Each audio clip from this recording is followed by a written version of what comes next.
Season 4 of Night Fever is coming July 3rd. Mark your calendars. Money, success, fame, glamour. Money, success, fame, glamour. Hello, I'm James St. James. This is Night Fever, New York nightlife legends of the 70s, 80s, 90s, and beyond. I am joined, as always, by my co-hosts, the co-founders of World of Wonder, Fenton Bailey and Randy Barbado. We're celebrating the icons of the club scenes, the party monsters, the club kids, the celebutantes, the night crawlers, the downtown denizens. Today, we are very welcome to have with us a nightlife legend. He is a club owner and party promoter extraordinaire. He is a movie producer. He is the author of a book of memoirs. I have it right here, The Club King, My Rise, Reign, and Fall in the New York Nightlife. He is the subject of a 2011 documentary made by his daughter, Jen Gation. He is someone I've known for about 35 years, and I don't think we could have done this show without his input and without his perspective. I'm very excited to welcome Peter Gation. Thank you very much. Great to be with you guys, James, Fenton, Randy. Yeah, it's been a long time since I've seen you. How are you doing? It's been, what, about 25 years? I think the last time I saw you was in 96, probably, when I left New York. Yeah, it's been a while. In the beginning of your book, in your prologue, you talk about taking an ayahuasca trip in Peru, and that is sort of what crystallized it, sort of put your life into perspective, and that's what was maybe sort of the reason for starting the book or something like that. I know, Randy, you've done ayahuasca before too, haven't you?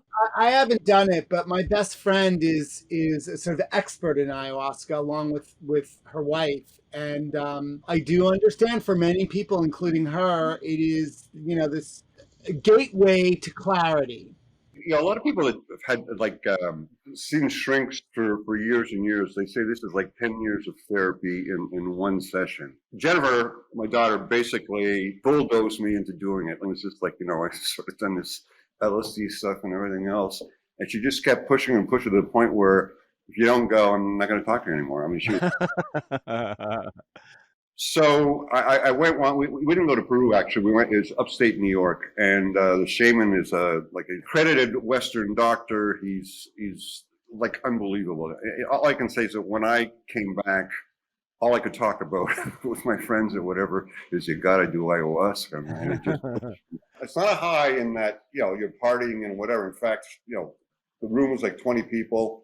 Nobody talks to each other once they take the potion. And you're just onto your own space for 6-8 hours. It's just unbelievable. Like, I highly recommend it to anybody. Well, now, but Peter, I have a lot of unresolved trauma in my life, and I have a lot of issues. Is that something? Would that just send me down a rabbit hole, or is it something that I need to do to maybe heal? I think you need to do it, but it's really important that you have, with a shaman, whoever's directing the ceremony, that that knows their stuff. And it's almost like going to the best concert you've ever been in your life. Upstate New York, they've got a lot of communities, musicians and that sort of stuff, and there's music in the background, and there's simple. I'm just telling you, James, you know Jennifer well. Yes. Get her to hook you up. Okay, it is. In fact, I think they're going to start, they've been off for a year now, obviously because of COVID, but I think they're starting in the fall is the last I heard about it. But, and, I'm sure there's a lot of credible people in California or in LA specifically that they're good at organizing it and making sure you experience a nice trip. And they have volunteers to make sure that, there's a few people that they don't go off their rocker, so to speak, but they need like assistance and they're scared and whatever. And the whole setup is just real. I've done about 8 times now. That's interesting. What was the big takeaway for you, Peter? Was there a big sort of aha moment, or? There's certain things. Like in my case, obviously, my loss of my eye was very traumatic, and I could see. It's like watching a movie of your life, and I could actually see myself. I was 6 years old when it happened. You could see the clothes that I was wearing. Kissing my mother goodbye, and then it's like I said, watching a movie of your life, and it really puts you in perspective.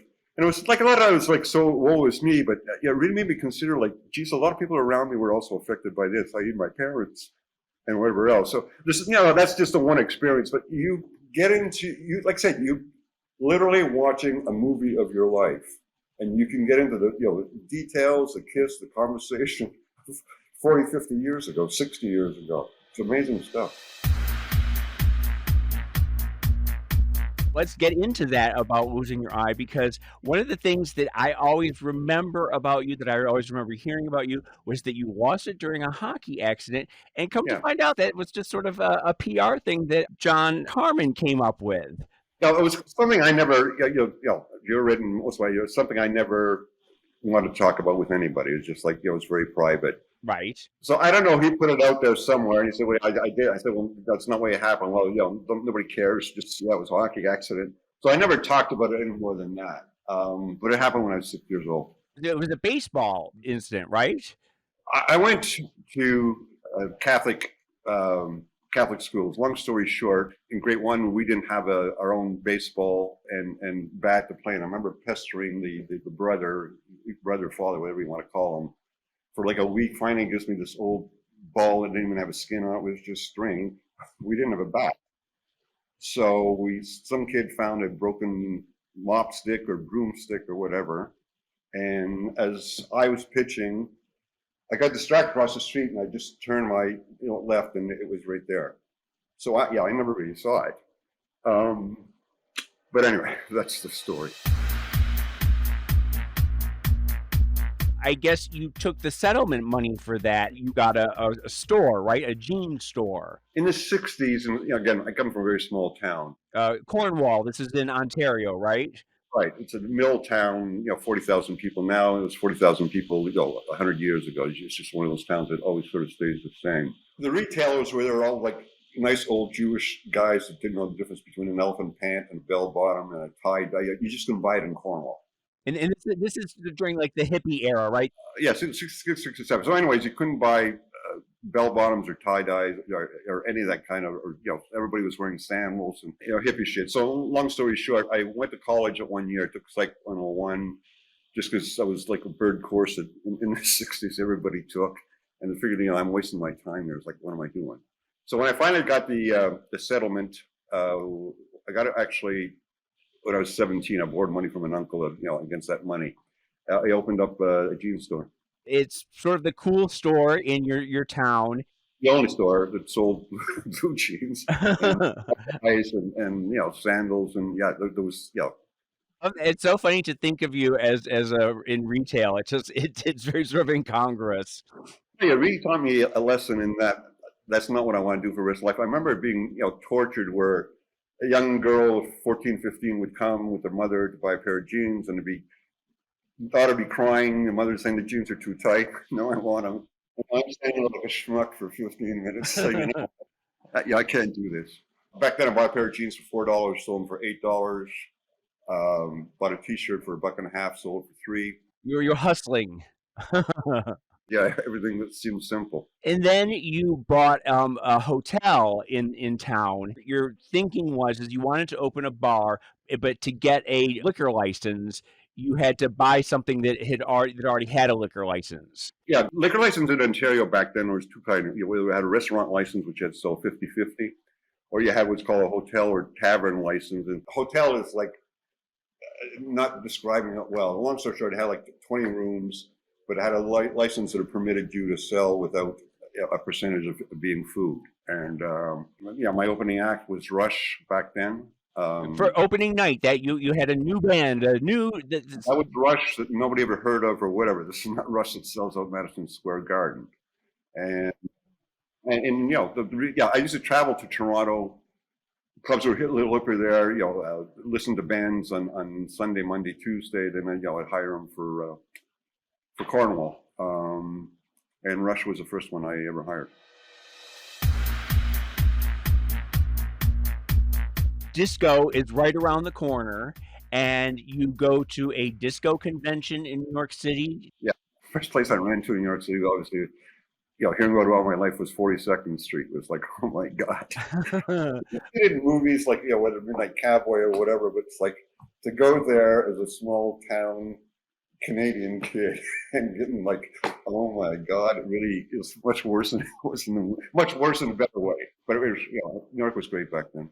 Were you intimidated by the other club owners that you met there? Oh yeah, I was. I remember there's the club owner actually from, I think it was called 2001 Space, the one that John Travolta, the movie was shot at. Right, that. yeah. And they were sitting there, and I was like, geez, I'm such a pretender. It's like these guys, big time club owners. Meanwhile, that place, all I had really was a couple pieces of hanging plastic in a dance floor. But anyway, yeah, I was beyond intimidated. Around this time, you see an ad for a club that's happening in South Florida called Rum Bottoms, which is such a South Florida name. That is so funny. I never read a New York Times in my life. You understand, there's no internet back then, and it was hardly, my family or nobody I ever knew subscribed to New York Times in Cornwall. Picked up business opportunities. Look at it, and there's this place they describe. Anybody with an IQ of more than 50 would have said this is too good to be true. But anyway, they described this club: $600,000 light system, $400,000 sound system, large club, sell price $400,000, which if the sound system and the light system were, alone $1 million. So anyway, I didn't even go back to Cornwall. I got on the next plane to go to Florida. The place was like verging on Chapter 11, ended up negotiating a deal. And then I had a buddy in Canada who did really, really great sound and light systems. And anyway, we got the government to fund basically $1 million of sound and light on a lease that I signed with him. So sort of like a total smoke and mirrors. I had one of the biggest clubs in America at, I guess I was about 24 then. And you realize right off the bat that the gay crowd, they're the fabulous people, they're the fun ones, and they're the ones bringing the money and the outfits and everything. Oh, yeah. I tried to tell you earlier, but I think in the book, I mentioned it. Again, nobody, when I say nobody, nobody's out of the closet in Cornwall, in the 60s. It did not exist. So when I took over the place, they had booked a party for the gay publication that, best drag queen, best this, best that, award dinner. So I remember walking in there, and there's like 1,500 people with everything from like fishnet socks to chaps to, leather dressed. I had never seen that in my life. A little bit of glimpse I got of that was maybe the Al Pacino movie. Cruising. Yeah, Cruising. I don't even know if I went and saw that movie or saw it later on TV or whatever. Point of the story, I was terrified. And then I went out, and everybody was having like a really good time. Nobody was hurting each other. Struck conversations up with a few, whatever. They were fun as can be, laughing, whatever. Seems like great clientele to have. One of the big things that happened that was really great for you was that you booked Village People right before Macho Man came out. Some of that was dumb luck or whatever. But that week of Easter that year, we had booked the Tramps, Village People. I think it was 2 Tons of Fun, anyway, they had San Francisco, and they had obviously YMCA, I think, hit that week or whatever. And then we had the Tramps with Disco Inferno and whatever. And actually, I had people asking me, did your father own a radio station or whatever? Because those songs were such rotation. It was like every 4th song was Village People or the Tramps. And you had Grace Jones and Sister Sledge. Gloria Gaynor came down there. So all the people that had hits, disco hits back then. So then you turn your eye to Atlanta. That was going to be the next place that you're going to conquer. I think probably a lot of people, once you get something, like when I had the club in Cornwall at 21, 20, I guess it was 21, I thought I had the world by the short hair. Like life was never going to get better. I'm, driving a Mercedes sports car, and nobody in Cornwall has one of those. Life could not get better. A couple of years on, like, there's got to be more to life than this. I always wanted to be an American. Olympics or anything like that, I always cheer for the Americans. I don't know why, but I just did. So that was my, oh boy, I'm going to become an American. It was a really big deal for me. So I went there for 3 years. And to be honest with you, at Florida, thought I was on top of the world, whatever. But, I sort of enjoy the seasons. I sort of enjoy weather changes somewhat or whatever. And it's just like Florida was like, let me check somebody else out. It's sort of funny. When I went to Texas to look at a couple of clubs, went to Houston, got off the plane, made it downtown. My perception was like, 80% of guys are wearing cowboy boots and cowboy hats and powder blue pants and shirts. I didn't even go to the property.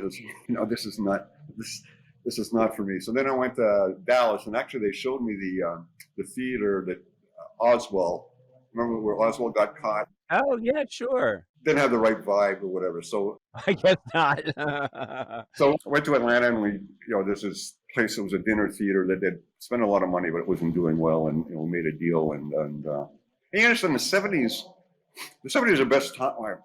They were the best time. It was pre-AIDS, pre-herpes, pre-friends losing everything on cocaine. I mean, people were doing coke or whatever, but they hadn't lost their livelihoods and their houses and their cars and everything else yet. So the 70s was like just like it was a joie de vivre. Just sexually, like I said, there was no AIDS, there was no STDs, there was to speak of. While you were building this empire, like, did you ever go out to club? What was your social life like versus your professional life?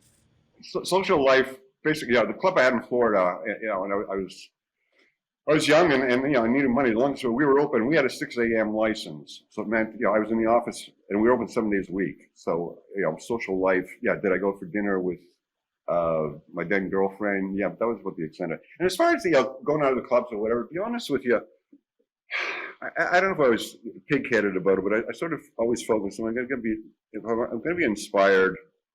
I don't want to be inspired by another club. And I'm not saying that was solid thinking, but it was my arrogance or my fear or my insecurity or whatever the hell it was. I don't know. So I got it more from fashion magazines and art magazines and music magazines, obviously. Especially back then when you were booking acts, you had to really know what was happening on Billboard, et cetera, et cetera. Your big get, the big thing that was going to lure the people in, lure the customers in. You decide you're going to have a Panther. That's Atlanta. Oh, this is Atlanta, right? Okay. The best, and the 70s is all about mirrors, chrome, spinning wheels, neon, or whatever.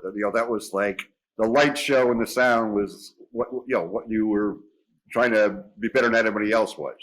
We took over a dinner theater, and there was a orchestra pit, and we're just sort of sitting around during the day working. And I don't even know whose idea was. Everybody's like shit tired. Like, how about we put a pool in there and with glass dance floor? And and then they just sort of like that sounds sort of great.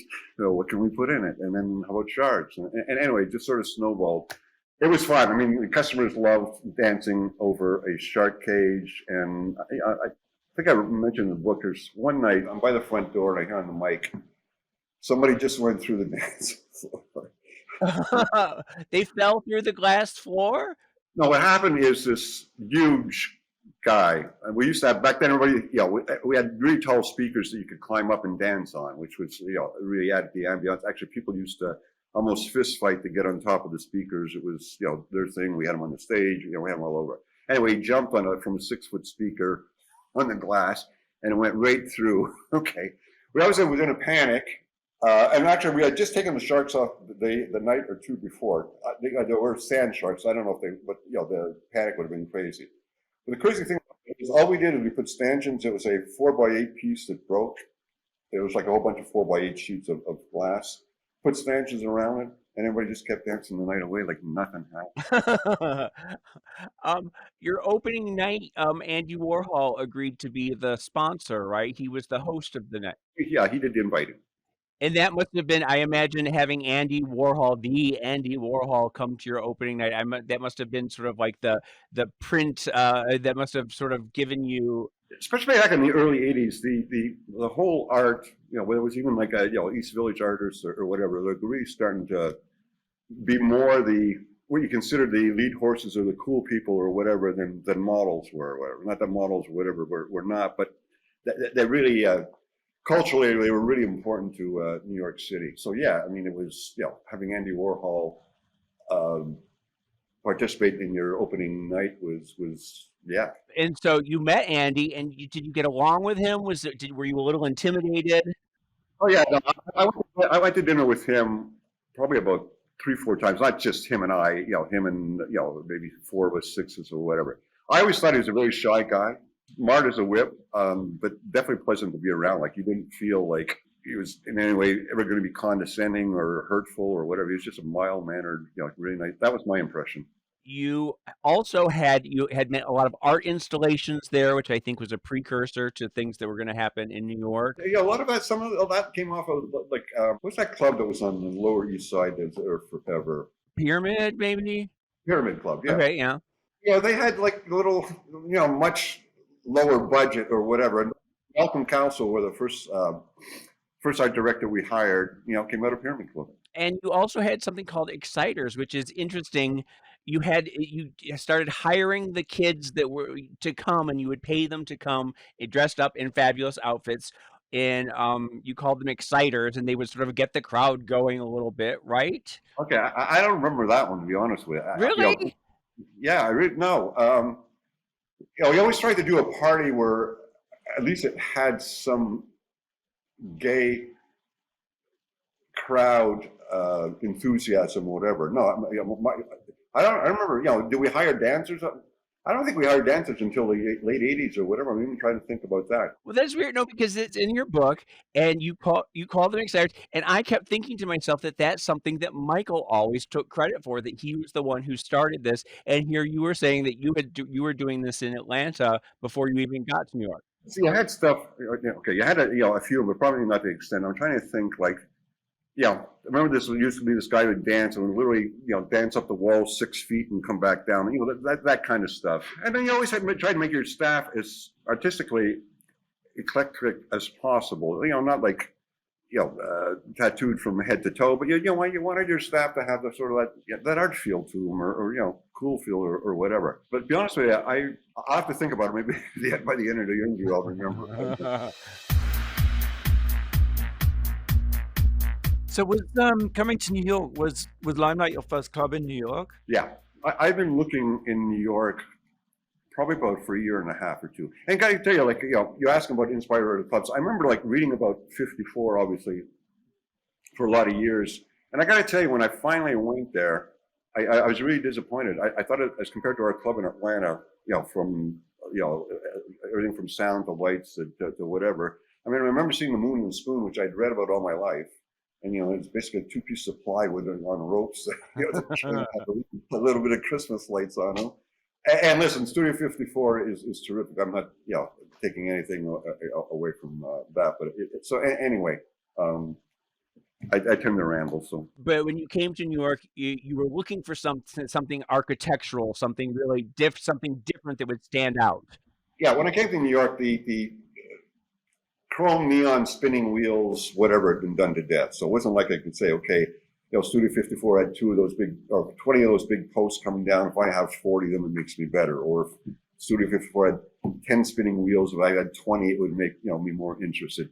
And like I said, Warhol, that I know they were always really high profile in Manhattan, but that whole art scene was, like I said, it was really expanding or whatever. And I just felt that art and architecture was the way to travel. And I told a real estate guy, listen, I want something, high ceilings, architecturally interesting, but if you can find me a church, that's the ultimate. And, I looked at a church. I actually even looked at the Beacon Theater. I looked at a church on the Upper West Side or whatever.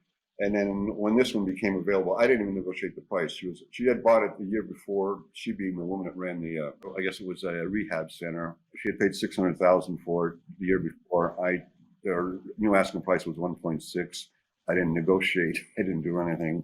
Yeah, where do I sign? I mean, it was so perfect. It was downtown. It had high ceilings. It had a bunch of doors, which means you could comply with all the building codes and that kind of stuff.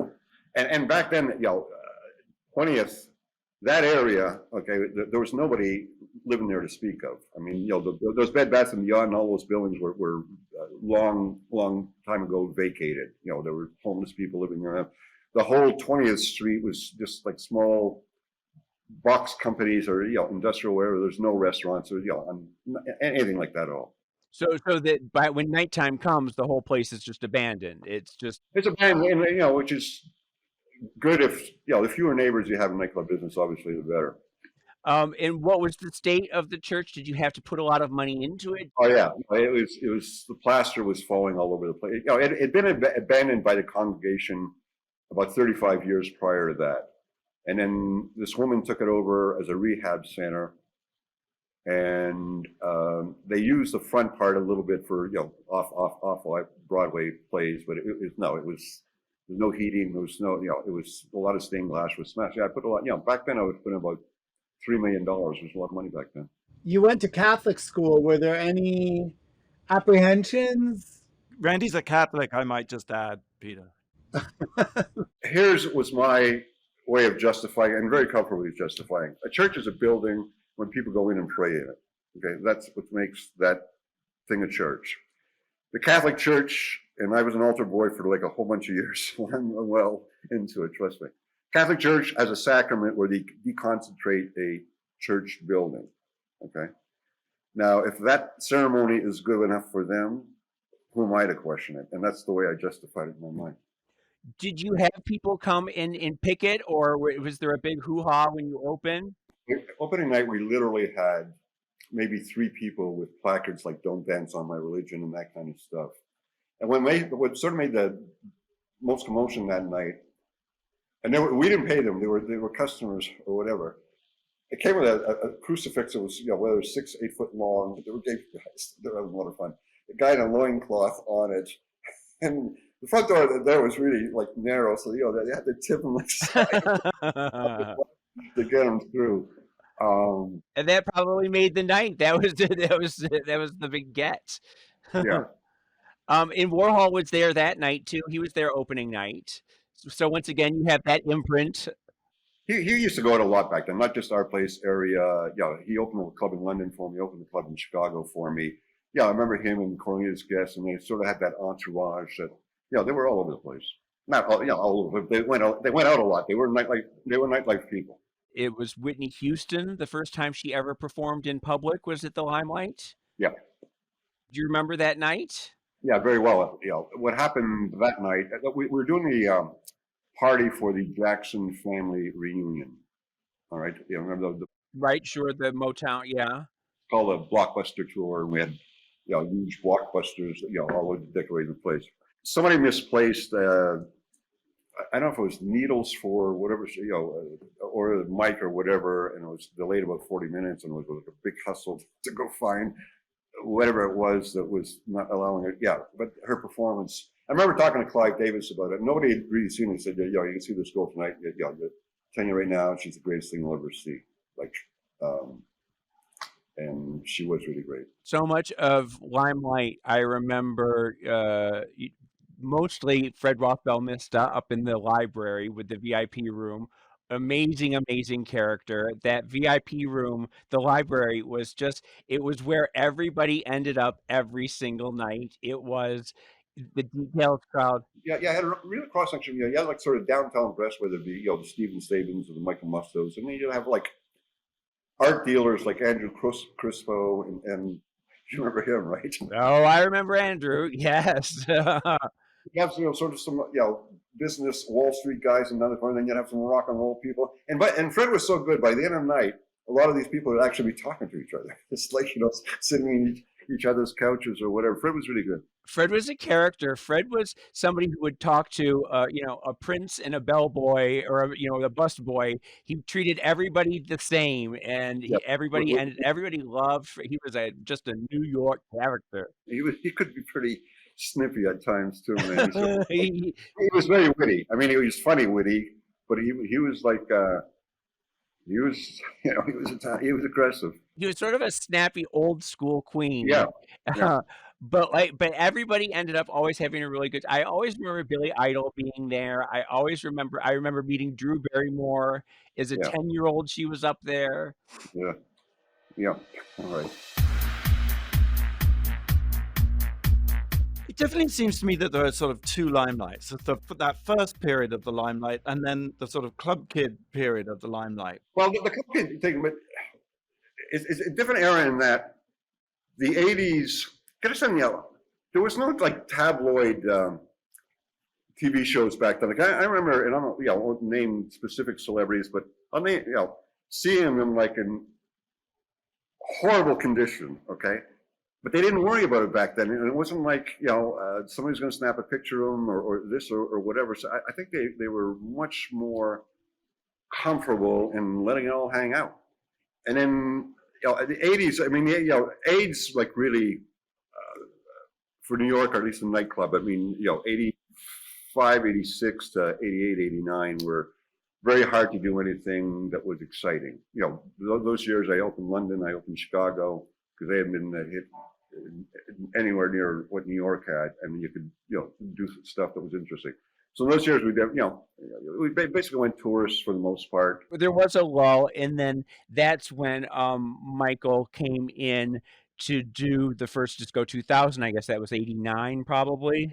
89, 90. But back to the two eras. And I'm gonna say I get a little bit angry about, not angry at Limelight, but I got, there's so many niches in New York. Like, yes, Wednesday was really great for the club kids and the gays and whatever. But like we developed a night like Rock and Roll Church that lasted literally 9-10 years. To those people, Disco 2000 didn't exist, but obviously Limelight was like terrific. Same thing Tuesday, we did industrial night. And then we have more traditional gay nights with Mark Berkeley, where it was more of a Chelsea hardcore, Tom film, not quite as Tom feeling, but that kind of gay thing.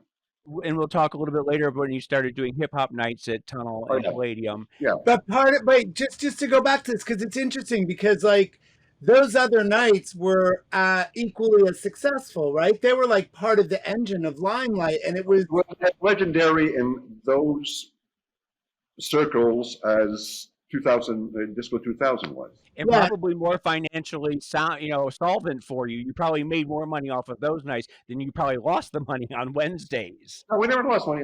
That was with Michael. Yeah, I sort of heard of Michael or whatever. And to be honest with you, the first night he did Disco 2000, I wasn't there. But I came back the next day, and I'm looking at the receipts and whatever. And we normally we did like before Disco 2000, give or take 800 people on a Wednesday. All of a sudden, I look at the numbers, and we did like 1,700, but the receipts were less than what we did, 8,000. So I remember Michael bringing me in and saying, "Listen, I'll be here again this week, and obviously the energy was good, but there's got to be structure to this. If you cannot make this financially viable, it doesn't have to be a home run, but it has to be financially viable. It won't sustain." And believe it or not, I mean, Michael was in a way difficult to deal with. In a way, he wasn't. He wasn't like the prissest queen that I ever met by any means. So he sort of got it. So I mean, we would fight about budgets, and we'd fight about how many comps and how many drink tickets he was going to get, and that kind of stuff. And the night really ballooned, and it was more than just club kids. And Limelight had a reputation with the tourists anyway. We'd been around since 1983, so on any given night we had 400, 500 full pays. And in case of Michael saying, somebody's got to pay the freight. And it's a really hard line to maintain between sort of being not too cool for school, but being not too cool for the paying crowd. And it's like it's a balance you got to carry. And obviously you're stricter at the door, with some people that, but it's a real, like, you got to think it out. Because in the end, like I said, if you don't make it financially sustainable, any jackass can pack a place and lose money. Well, you were also lucky that you had that huge dance floor that you could pack with paying customers, and then you could have a room off to the side where the people who are not paying. Like in the 70s, everything was disco, boom, boom, boom. Everybody does that one sound, and then it started to splinter off a little bit in the 80s or whatever. So having secondary and tertiary dance floors with different kind of music made the Limelight also much more viable. I mean, if we had just been one big room that played only one type of music, I don't think it would have been as great. And the idea is to really draw a cross section of people. It's like, in the end, they end up entertaining each other. The guy with the sequence thinks the guy in the Armani suit's a jackass, and the guy in the Armani suits thinks the sequence guy's a loser. But in the end, they all sort of entertain each other. It's like, it works. I mean, if everybody looked the same, the club gets pretty boring. I'm so interested in what you say about Michael, because I think all of us here knew Michael as a very sort of intriguing person. What were your sort of first impressions? Do you remember meeting him for the first time, and what your impressions of him were? Yeah. Listen, Michael was always, and I think especially in the, he's always likes to stake his own territory or whatever. So, from the beginning, I'd let him know who was boss, but basically, things had to make financial sense. And I think Michael obviously liked not arguing, like fighting, arguing, but just a discussion where Oh, I think he liked arguing. I think he got off on that. getting the last word in, everything was a game for Michael. And unfortunately, I think as he got a little older and a little more messed up, the more he could shock people, the more funny you got from the game. And when I first hired Michael, I'm not talking about like the first week or two. My recollection, and James would know better than you, the first couple of years, or maybe even 3 years, he didn't even do ecstasy of the night of his parties. He would pretend he was, white and crazy and whatever, and he was a court jester, and actually, the next day he'd laugh about it because everybody thinks I was stoned. But and then he'd go off with Kiyoki that night to their apartment, and they'd do their ecstasy or whatever, and I'd see him back on Friday. He was a good businessman in the beginning. I mean, he knew what he was doing and he knew how to get. But I don't think he crossed over to heroin until the last year, no? It was probably like around 94, 95 is when he was probably first starting to. Later part of the night. I don't know. Like I said, I never had friends that were on heroin, and truthfully, thinking back on when Michael was on heroin, he appeared more straight than when he wasn't on heroin, and he was scratching and whatever. But I didn't pick up on it. Then when you worked with Eric Good from Area and Serge Becker, and you went Right. to open Club USA in Times Square. Right. How did you find that space? What was the space, and how did you go about it? But by that time, This is 92, 93?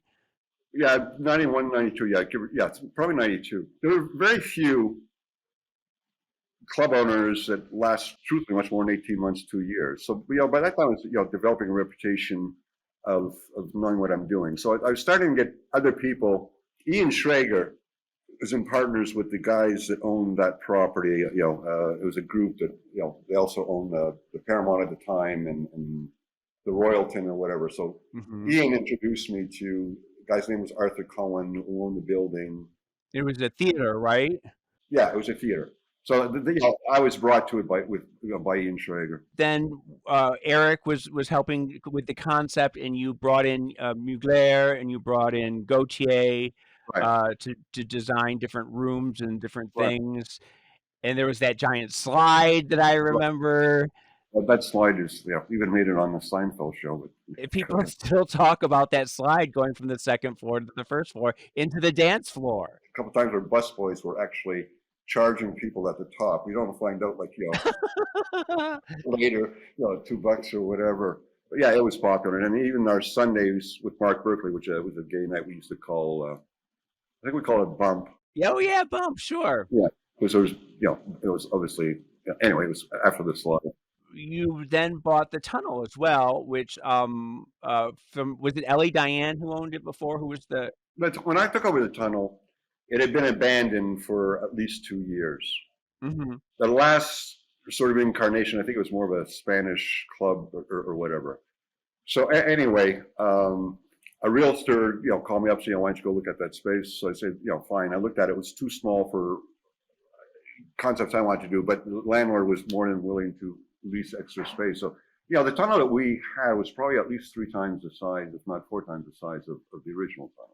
Well, because you had that tunnel, you had the big space that went back in with the railroad tracks. That room that we did at the far end, Oh, the Kenny Scharf room? Yeah. There was the green room off of that, off the opposite side, and then we did the whole hallway type. Anyway, it was quite a bit larger. And you would always bring in the skateboarders. They had a half pipe in the back, so you had one area that was all kids and skateboarders and stuff, and then you had the upstairs bathroom, which is where the club kids congregated. We spent about, and that was a lot of money back then, it was about $10,000-12,000 on props to develop a game show that we did behind. Do you remember that? Oh yeah. Lahoma did a game show, didn't she? Was that part of it? Yeah, RuPaul was part of it. You're right. Yeah. I gotta tell you, I was really pleased that I read somewhere RuPaul met her husband at Limelight. On the dance floor, yeah. And they're still together. How many years left? Almost 30 years later. Pretty gratifying. Over the years, I've had, even like the last few times I've been in New York, I walk down the street and somebody would say, Gation, I met my wife at your place, or I did this at your place, or whatever. Very gratifying. I used to love it when people the other night you see them exchanging phone numbers and that kind of stuff, and then you sort of smile. Geez, I wonder how many people are leaving here are getting laid. And it was just like, small. Oh, I have stories that I could that I will still drag out every time I have a cocktail of them getting laid in the bathrooms. Something I'm dying to ask you about is the fact that I think you were very unusual in that, most club owners only own one club, and you ended up at one point, I think, with 3 or 4. I don't in Well, Palladium, USA, Tunnel, Limelight, 4, yeah. And so in that, I'm really curious to know about Rudolph Giuliani, because I know about Rudolph Giuliani from his days as the district attorney, going against Ivan Boesky and Michael Milken and all those Wall Street characters. And he was seen Yeah. as this sort of popular hero. But I think at some point you must have felt that you were in his sights as a target. And I'm curious, given who he has subsequently become and what he's like, Or, well, he hasn't become that person. He always was that person. right, now that he's been recognized as the crazy lunatic he is, I'm just curious for your perspective on dealing with him, because he led a very, high-profile campaign. Man's a megalomaniac. And basically what happened is, if you remember right, he went after, the squeegee people, and he went after the artists that used to sell their art around the Met. Basically, my theory is he ran out of squeegee people. I don't think I'm tooting my horn or anything. Like, I was the face of nightlife to anybody that didn't pay much attention to nightlife. I mean, it wasn't like, okay, Gene DeNito owned Roxy, but it wasn't exactly, a half celebrity or whatever. Back then, the New York Post was basically a newsletter for Giuliani, and when he decided to come after me, it was just like, and we kept winning. Like, he closed us down on this stupid nuisance abatement thing. They'd send in like 70 narcs, make it right. The judges would reopen us, 3 months later type thing. But obviously, it was just, death by 1,000 cuts. But the guy's a megalomaniac. I'm an easy target, or nightlife's an easy target. Yeah, I always remember, I told a story when I opened Club USA up. A captain from the local precinct came in and said, Gation, I'm happy you're here, and I'll tell you why. Because every night I'm in a pissed off mood, okay? I know I can go in one of your places, torture you to death. Ben Brockman, who's pretty connected or whatever, heard, staff, why is it we can't fucking get this guy? Like, including my federal trial, like nobody wins. When I say nobody, 95% of cases brought in by the feds, they win. Okay. I was acquitted in 3.5 hours. And not because I was lily white, but the fact of the matter is, we did what our marching orders were from the police department. The police department, said, tighten up this, you tighten up that, or whatever the case may be. And I'm not exaggerating when they said 70 narcs in one night, they made 3 buys, chicken shit buys. Nobody could survive that. In fact, one of the reasons we won that case with Ben had the Manhattan South Narcotics captain on the stand. He said, you ever get an arrest at Madison Square Garden? Oh, yeah, sure. How many? Well, some nights Ben at his concert, 150, 200. Well, how many times have they been closed? It was like, anyway, I don't know if everybody would have given me the benefit of doubt on how much of a scoundrel he is. But I've got to believe, like, now, there's maybe what?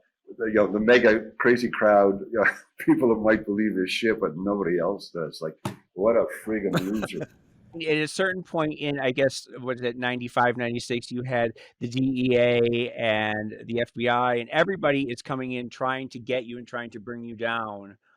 When Michael really loses his shit and the stuff with Angel happened, that was probably what the impetus when they were finally able. Yeah, that happened. I don't know if it was the impetus or the machinery was working or whatever. Let's put it this way: public relations wise, it was obviously a disaster for Angel, but it was a disaster for not only for all of nightlife.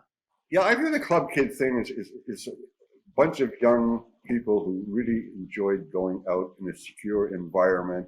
That yes, some of them have their emotional issues or they were harmless basically. That they weren't like hurting people. They weren't dealing drugs in a violent way. That dealing any amount of drugs. In fact, when I got arrested, my prosecutor or my investigator went to a few of them that had actually gotten tied to invite me and said, Peter, you won't believe how these people friggin' live. They don't have a friggin' penny. These are not big time drug dealers. These are just friggin' nickel time, club kids that are trying to, make an evening or whatever. It's ridiculous. Anyway. Eventually they close the club and they come in and they take away everything. Talk a little bit about the downfall, Well, the actual pressure or campaign or terror campaign against me, actually accelerated after I got acquitted. It just got to the point, like I said, they'd send in, 70 narcs, they get closed down for 3 months. We get closed down and it'd take 3 months to go to court. And every time the judges said, what do you want? What do you want this guy to do? It was just, it was ridiculous. So in the end, I sold Limelight. I own the building. All of it went truthfully for back taxes and penalties and whatever. And if I had to do it over again today, the day after I got acquitted, I should have taken my tent, folded it, and then moved to LA. I should have just, and I don't know if it's my Canadian naivety or whatever, but I just sort of believed, okay, they took me to court, they gave it their best shot, let me go lick my wounds and start over again, they'll leave me alone, and it just got friggin' worse and worse. The killer was the deportation. Yeah. Like that deportation, I'd been here my most formative years from about 23 to, what was I, 55, I guess. Yeah, well, whatever it was. My most formative years, all my friends, family, kids in school here, ta-da. I knew nobody in Toronto. In fact, the only reason I landed in Toronto is because the plane, I was locked up for a month after the deportation hearing. They flew me into Toronto, and that's how I ended up in Toronto. If they'd flew me into Montreal, I probably would end up in Montreal. You've been in Toronto now for, I guess, 25 years, probably. No, yeah. No, it'd be about a dozen years. A dozen years. Is it a place that you see yourself in, or do you want to come back to New York? I have an apartment in New York now. I was starting to spend a lot of time before COVID. In fact, when COVID, actually my book was released last year, and we are going to do a tour, and I had some really good stuff set up. And anyway, COVID hit. My book was released April 1st. COVID hit. I remember talking to my wife like the week before, should we spend time in New York or should we spend, I figured it'd be like 2 weeks a month. I don't know. But at what point were you allowed to come back into the country? About 4 years ago now. About 4 years ago. And you were able to come back and forth because you have Native American, you have Native blood in you, or what was? Yeah. I got a waiver, and I'm 50% above Native. That's interesting. And so so when the lockdown happened, you were able to go back and forth in a way that other people. Oh yeah, like I said, I've been going back and forth. In fact, I was exploring the nightclub scene. Everybody always, not everybody, I get a lot of calls, come look at this, come and look at that. And I was sort of I was actually looking at Brooklyn, and a few years ago, 2-3 years ago, they were starting to do a lot of one-night parties and whatever, and they were actually pretty good. They weren't lame like what's going on at One Oak and Marquee or whatever. It was actually reminded me of what Limelight used to be like, or Tunnel or USA. I was sort of exploring it, just to see what was sort of happening there. So I've been going back to New York now for 3-4 years. Do you ever see a time where there would be a Peter Gation comeback and you would do clubs again? Is that something that you want? No. No, it's a young man's game. What did you think when you heard about Michael passing this past Christmas? I think Michael was always a time bomb. Okay. Yeah. And you can only push envelopes so long and so far. Like I said, was I sad about it? Yeah, obviously I don't like to see anybody dead. I had heard rumors, friends of friends that knew Michael tried to help him in the last, few years or whatever, and it was, most of them, to be honest, gave up on him. Mm-hmm. Not because they didn't try. And these were nice people, nice people that tried to help. Obviously, I had a very destructive personality, and I have a feeling it got worse.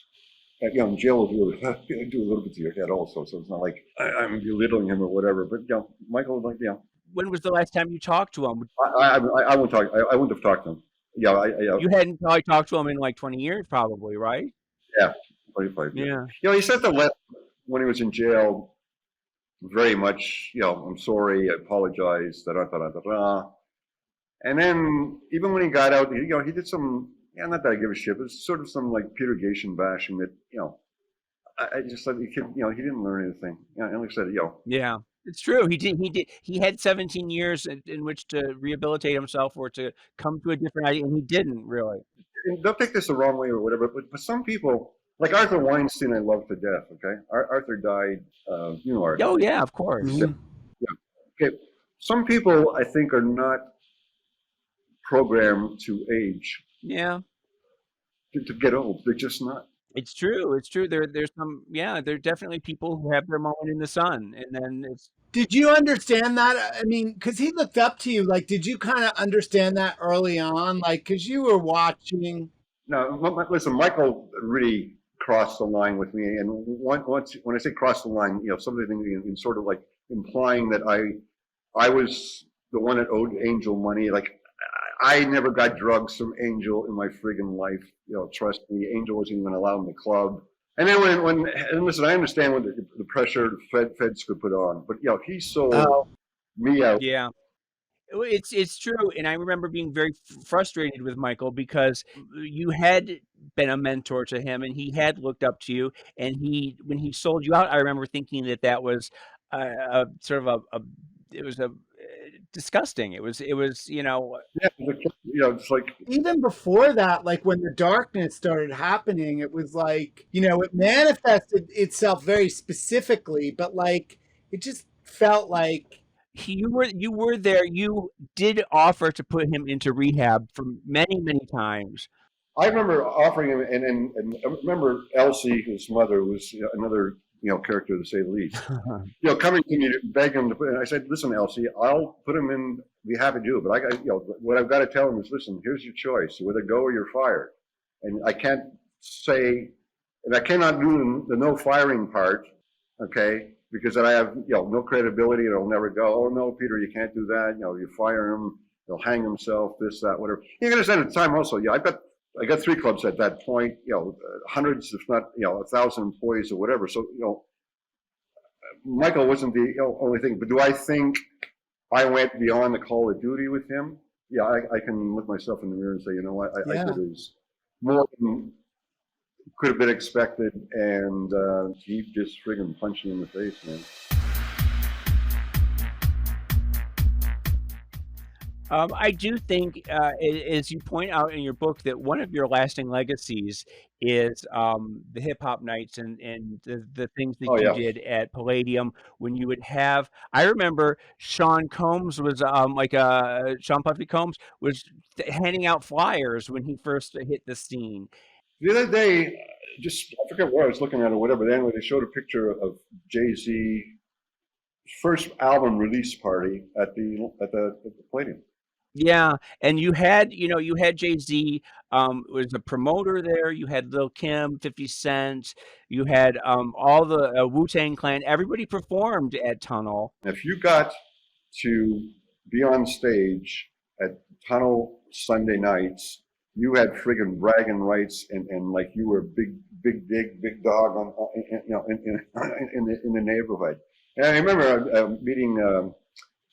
Did an interview for the book with Who Kid, who was sort of secondary, tertiary. He said, when I was able to spin at Tunnel, I printed my own passes, okay, my own things. They were all out in the neighborhood. You had no idea how meaningful that was. We were like, and that night lasted for 8-9 years, and everybody from Nas, Lil Kim, you name the hip hop artists. Fat Joe, and we didn't pay them, okay? Nobody got paid that night. It was just great for their street cred, great for their album, that was dropping, whatever. So many deals made there, all the record industries, and it was a incredible night. When you look back on your career, what club, when you think of London, Chicago, Atlanta, Florida, USA, Palladium, Tunnel, Limelight, when were you happiest, and what can you look back on and pinpoint a time and say that if you could go back in a time machine that you would go back to that? The easiest times there's a whole bunch, but the easiest times, like I said, were the 70s. Okay, again, no STDs, no AIDS, no friends that are friggin' dropping off like flies from whether Just an innocent time. Yeah. Yeah, exactly.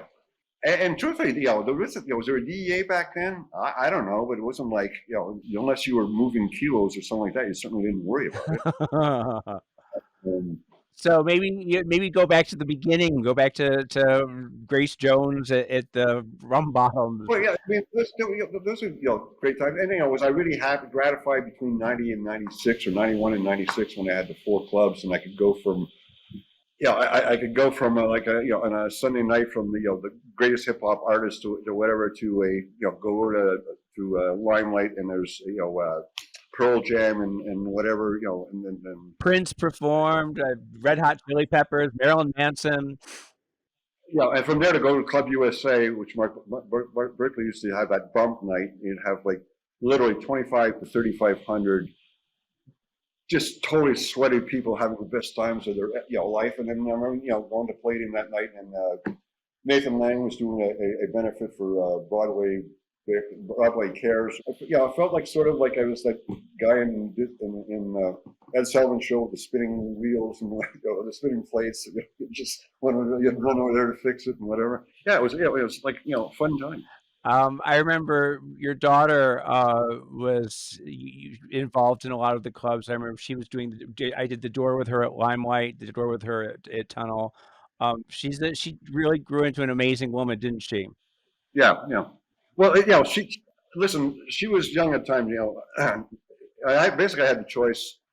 Alicia, she's at my nightclub, and she used to do the guest list. I can watch her wear. I'm a nightclub guy. I know what men can do to women, whatever. So, anyways, it worked out well. Plus, obviously, she was my daughter. She was going to be honest. So, and everybody else sitting at the guest list. Remember back then, we'd have 3, 4 guest list people behind the counter at or even up to 5, 6 at Tunnel or whatever. So it was good to have a person that you knew that was not handing out some comps to some best buddies or whatever, that people who got comps deserved them, and people got reduced convert. So it worked out. Yeah, she's an amazing girl. Randy, have you met her? I met her back then, but I don't know. Fenton knows her better than I do. You remember you two did the remember the video that we had at Club USA? Oh yeah, with the dancing pig and everything. Yes. But I'd forgotten about that commercial that aired on like late night TV, didn't it? No, what it was is when you went to the Limelight, the concept was, a spoof on the '80s, mega advertising, perfect, person advertising. So the concept, if I remember right, was almost like Disney, where you're walking in and this perfect person is telling you, welcome to Club USA, please, go to the right. And there was monitors, 8 monitors through the whole club. It was sort of, that's the way I remember it, I think, but no? Yeah, that was totally it. And I remember we used some public access personalities as some of the tour guides. It was very postmodern. Like Robin Bird? Not Robin Bird, no. Even though we love her, but not Robin Bird. Well, Peter, thank you so much for coming, and I really enjoyed talking to you. It's got to be the fastest hour I've spent in a long time. Peter, I love you. You're amazing. Thank you so much. All right, Brendan, thank you very much. It was a real pleasure. Appreciate it. Money, success,